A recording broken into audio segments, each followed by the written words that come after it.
قدام جوزها وقدام كل الناس وصفها وصف غير لائق، جاي يبارك لها فقلشت منه وطلع الوصف مش مناسب. النجم الكبير محمد الشرنوبي بيحرج لينا الطهطاوي في حفل زفافها من محمد فرج. ايه اللي عمله محمد الشرنوبي؟ وايه اللي كان رد فعل زوجها عليه؟ وايه سر علاقتهم؟ كل ده واكتر هنعرفه مع بعض في الفيديو ده.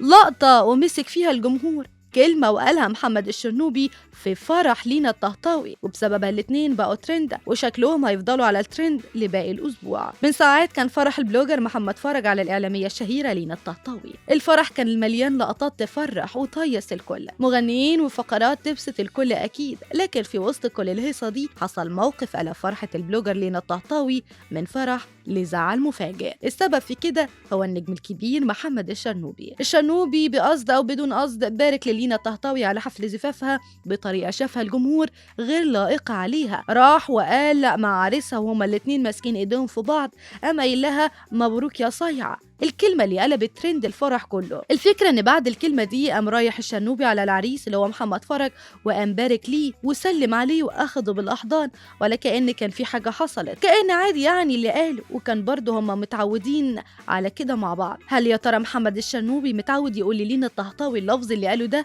اللي يعرف فيكم او اللي ليه رأي في النقطة دي يقولها لي في التعليقات. اللافت ان بسبب اللفظ اللي قاله محمد الشرنوبي للينا الطهطاوي خلى البعض من جمهورهم يفهم ان كان في علاقه سابقه بينهم، حب يعني او مشاعر اعجاب، ولينا سابته في الاخر.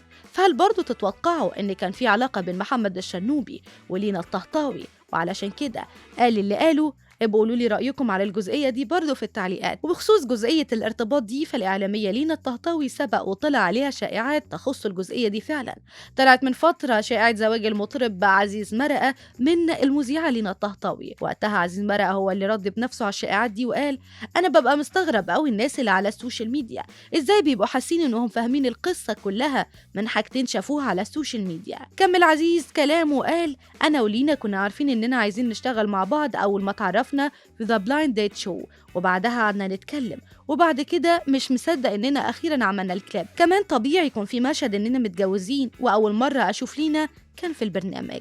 معنى كده ان لينا الطهطاوي مش اول مره تطلع عليها شائعه الجواز والارتباط من حد، هي دلوقتي متجوزه من البلوجر الشهير محمد فرج، وده اللي الكل متاكد منه. واللي اكيد برضه ان لينا الطهطاوي اكبر من محمد فرج في السن، فرق العمر بين لينا الطهطاوي ومحمد فرج 3 سنين. لينا اكبر من محمد فرج لانها من مواليد سنه 1995، ومحمد فرج من مواليد 1998، والاتنين سبق ليهم الجواز قبل كده.